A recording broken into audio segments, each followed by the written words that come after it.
What's up, y'all? It's Too Small to Ball. Look, I'm gonna get right to it. The Lakers won tonight. Yeah. Who cares? I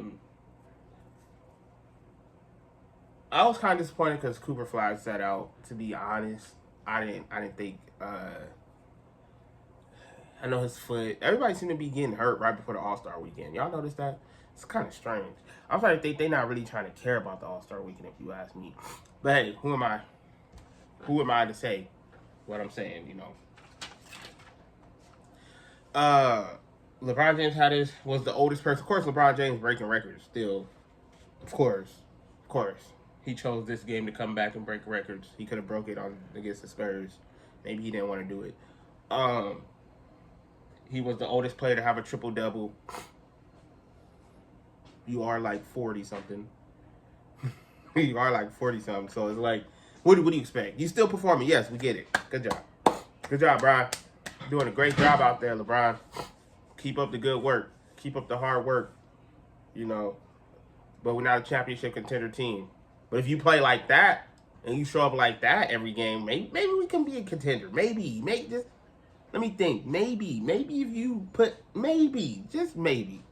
We're not gonna make this about him like that, but just maybe, LeBron. Maybe if you give us that effort every game, you don't gotta get a triple double every game. But maybe you give us just maybe we can be a contender. I don't know. Who am I? I'm just a vlogger, somebody who just a new vlogger on the scene, trying to give y'all my insights of the game. Just maybe. Now, I do want to address this topic that's been traveling through the NBA as of the last 48 hours, probably for like a couple years now, but it's really been picking up after the last 48 hours, most likely this week. A lot of people have been talking about what this tanking looks like in the NBA and how is it damaging the NBA. My take on tanking, I think it's terrible. Now, there was an option that stood out to me, and I believe that can go forward with that I kind of like entertaining, which was having the rookies from college be able to pick their own destination team. I like that because if you think about it, if Duke was doo-doo, they wouldn't be great. They wouldn't get top recruits going to Duke to play their freshman year or whatever. When you think about that. So now you're forcing teams to do good in the NBA, to do good, to not try to tank, to try to be, impressive, to impress the rookie that's coming in, to be like, okay, pick us. This is why you should pick us, because this is what our future looks like. You add on to this future, you make our future go further than what it is now. That's how I see it. And then now you can be like, okay, you won't get the tanking. You'll start seeing the good teams. There are more good teams in the NBA. Not everybody is what would you say, trash, because it does make sense. Shout out to Stephen A. He made a lot of sense today for the first time. He's rare when he makes sense to me sometimes. But he did say that the product on the floor is not matching up to what's on paper when teams go out there, And this kicked up because the Jazz, I guess the Grizzlies was up against the Warriors, 15, 20 points. The next thing you know, they want to sit people and let the Warriors win. And it looked like they were tanking. Then the Jazz thing with JJ playing, looking good. And then they sit him in the fourth. And then now he's going to do be done for the season because he's having an injury going for himself. He has to do whatever. So, and those are trash teams considered. I'm sorry, Warriors, you're at the bottom. Grizzlies, we know y'all done, y'all cooked. But those are considered trash teams among others who are tanking, and they're in-game tanking if they're not. They're load managing.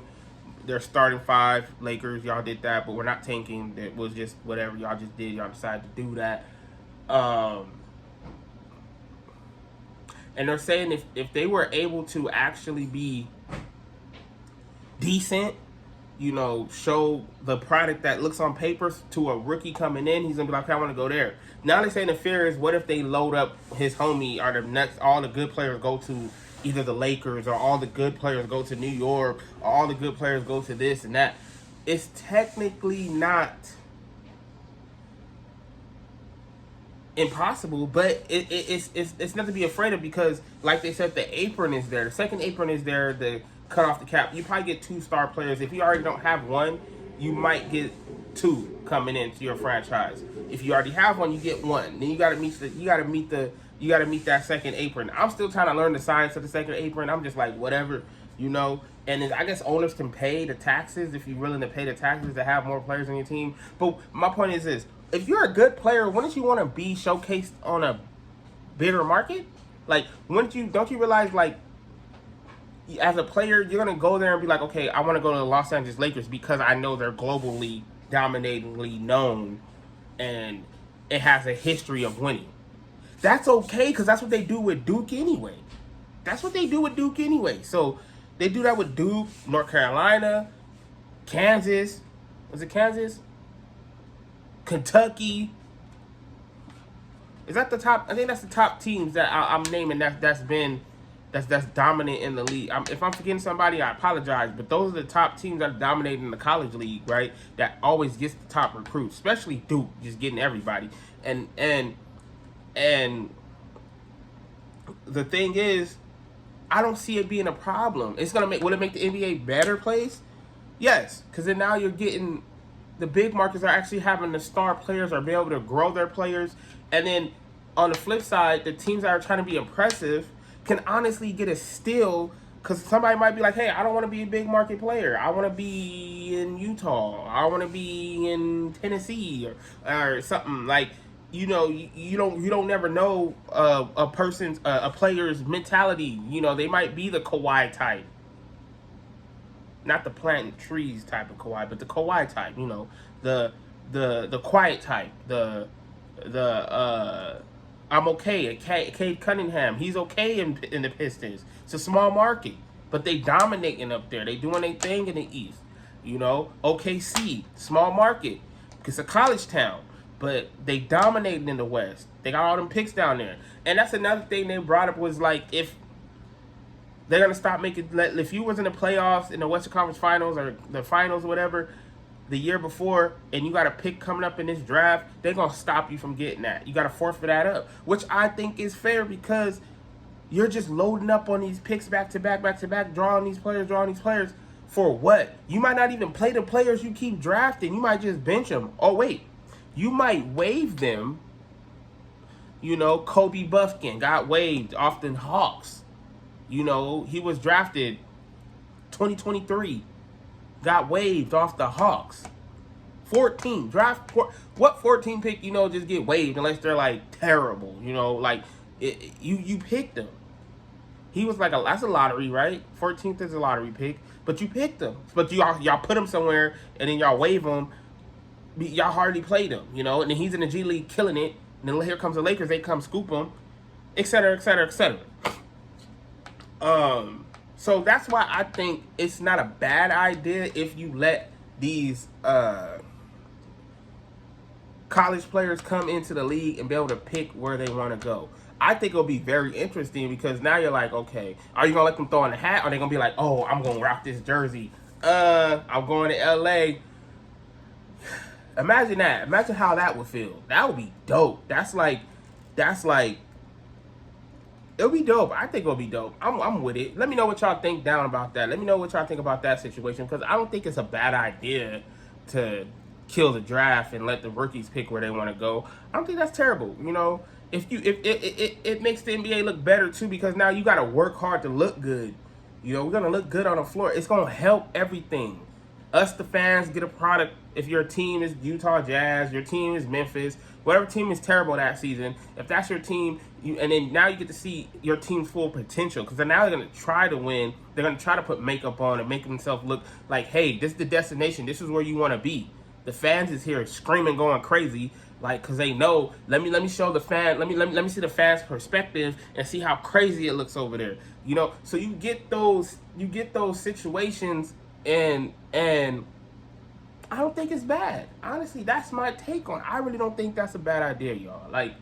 Like I'm not even trying to be funny. I think it's good. I would say I wouldn't mind it to see how it goes. I'll actually watch that. Yes, there's 2 free agencies. Yes, I would watch that. That would be crazy. That would be crazy. And then you still do the same number of, what was it, 60 players? You still have that pool, and you got the undrafted. See, then there's the undrafted players. You know what I'm saying? I take that back. Now, what happens is you got the combine, you got the scouts pitching they're interested in you, just like college. It's going to go recruit and scout and look at you and talk to you and do what you kind of do. Then you got the players coming in that got agents. You know, in college, they coming through, they coming to see, you know, what's up.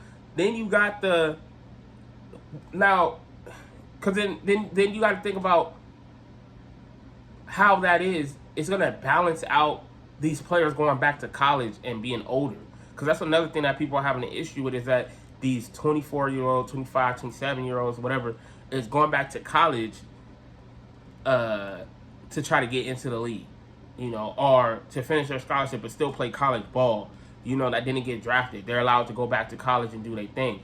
I don't see what's wrong with that. If you can go get a degree at 40, why you can't go play basketball at 30 or whatever? You know, if you good, why you can't go play football? Why you can't go play college basketball? If you're good, if you're talented, why are we stopping there? If you was a musician and and you're like 50 years old, you can go drop a single right now and it blow up. You know, it has no age on it.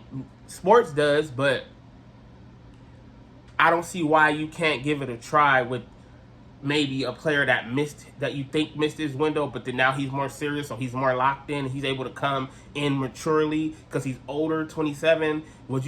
That shortens the window in the NBA? Maybe it shortens their window in the NBA, but at least they'll have a mature player. They don't gotta, you know, build, you know, raise or whatever you want to call it. They don't gotta shape into this. He's coming in locked in already, you know.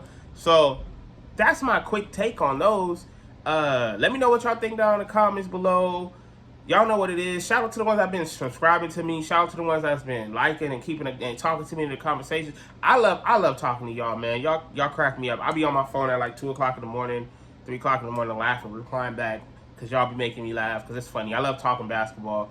I love it. I wish I had a co-host, because I love talking basketball, you know, but it is what it is. Maybe down the road I'll get a co-host and we can go back and forth. Somebody, you know, can bounce ideas off of each other. We can, like, you know, something like that. But it's fun. So far, I'm having fun right now. I appreciate y'all subscribing. Thank y'all. I see my loyals out there that's rocking with me. I appreciate y'all. Make sure y'all keep sharing the videos. Make sure y'all keep doing everything y'all been doing, because it's working and we going. I'm going to make sure I keep posting and make sure I keep y'all entertained. And I hope y'all keep rocking with me. Like, subscribe, share the video. Let me know what y'all think about everything in this topic that we just got about the draft, killing the draft. Let's kill the draft. You know, it's too small to ball. I'll see y'all. I don't know if I'm gonna do a video on the All-Stars. I might do it on a slam dunk because my dude Jackson Hayes is there, but I don't think I'm gonna do. I don't know. I don't know how I feel about that. Depends on what my weekend look like. It's Valentine's weekend. She gonna look at me crazy if I go in there and try to watch the slam dunk contest on Saturday. It's Valentine's Day, you know. I'm finna go watch a movie right now, matter of fact. But yeah, it's Valentine's Day, you know. So I gotta think this through. I gotta see what's up. You know, it's too small to ball. Let me know what y'all think. Like I said, I'm out.